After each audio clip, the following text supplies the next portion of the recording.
here. It's all like academics and research people.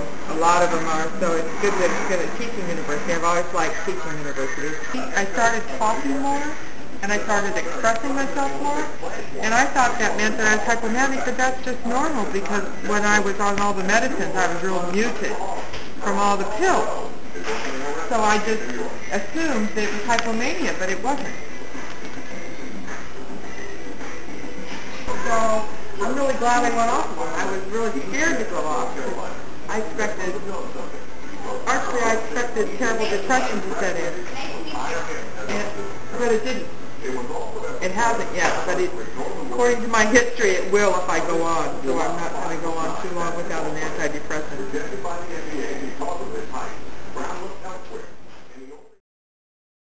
So I went to class today. This is the picture that I drew today, and this shows me feeling good and feeling connected to everything in the world, and just started with people, of course, and then a skyscraper and a chair and a bed and a book. So I just feel like things matter, things are important. I feel a connection to what's going on in the world and what's around me, and I don't usually feel that. Usually there's no connection. It's like I'm all isolated, all by myself, an island, not caring about anything. So I wanted to get on antidepressants, and they're recommending that I do. If I go on an antidepressant without a mood stabilizer on board, I will be skyrocketed into mania. So I started yesterday at 12:05 p.m., 15 milligrams of Abilify. And so I went 41 days without any medicines, and on day 42 I got the medicine. 2 days now.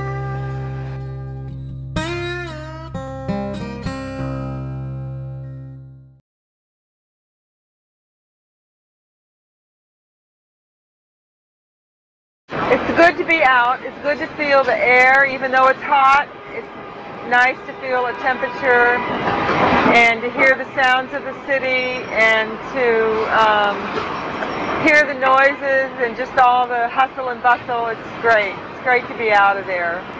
9 days. I was in for 9 days, and it's very insulated up in any psych ward, and you're cut off from the world generally, and it's just great to be out in the real world. This is the real world. That isn't the real world.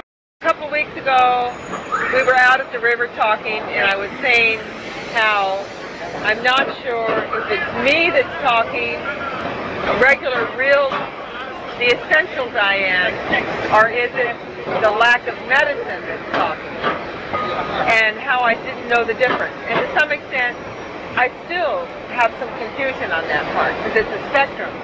But today, thanks to Dr. Ging and Dr. Kaminsky saying, we don't see bipolar from you, we see sadness. I mean, not bipolar. We don't see hypomania. We don't see mania.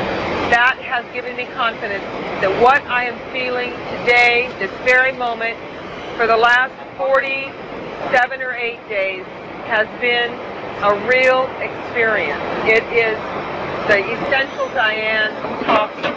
First they said it's hard for you to know who you are because you have both the bipolar and the borderline personality disorder. So it's like a moving target. No wonder you don't know what normal is, because between the bipolar and the borderline and on the medicine, you don't know what really is you. And so they said you're going to learn that, and there's a learning curve. And as long as you're muddling in the right direction, it's going to be okay. I want to get in my home clothes, and I just want to lay on the bed and have the flowers my mom and my dad and Janelle sent to me by the bed. That's all I want to do. They sent me a beautiful bouquet of flowers, and when you're in the mental hospital, you don't usually get flowers. Oh my God, here they are. Here's the flowers right here. When you're in the mental hospital, people don't usually send you flowers because they don't think you're hurting. But actually the pain in a mental hospital, I think, can be greater. There's no painkiller for it, really. We don't have morphine. We can't take it. I guess we're on the York Street bus, the M15 right now. And I'm getting water all over my legs.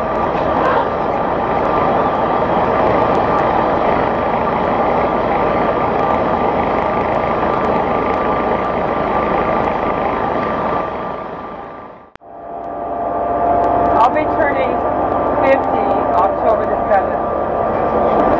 And I've been planning a birthday party.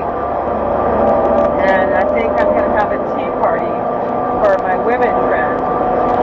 And Paul's going to be there. And I'm going to handwrite the invitations in gold ink on paper and hand deliver them. And it's just going to be tea and then one kind of tea sandwich and then a birthday cake.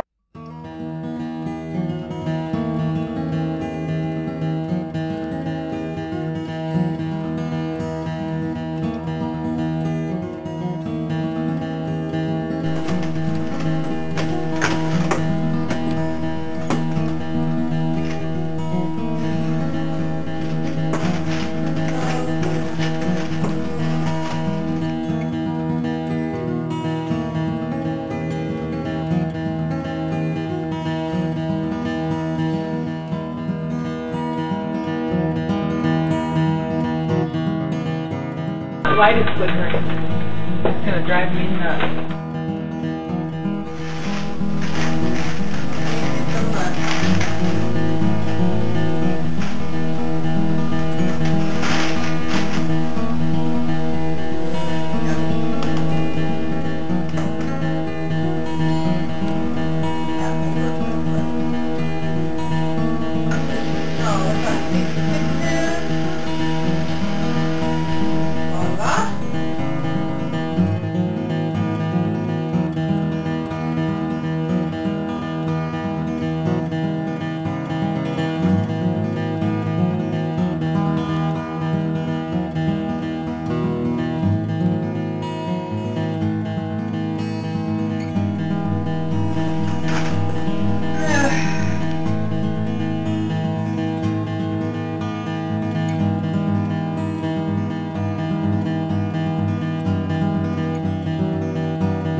They wanted me to start a medicine called trileptal, which is an anticonvulsant, and to have the Abilify and the trileptal work together to keep depression away and also to work as mood stabilizer together.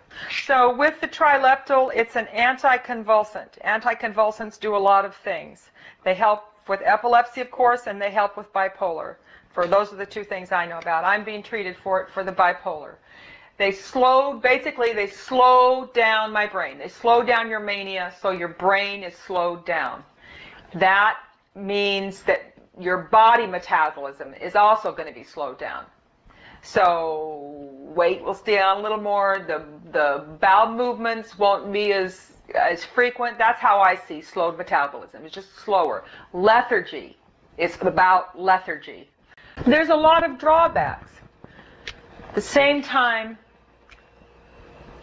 bipolar mania is a very dangerous place to be. And it's very disruptive to my life. So it's a balancing act. There's no black or white. There's no clear line here.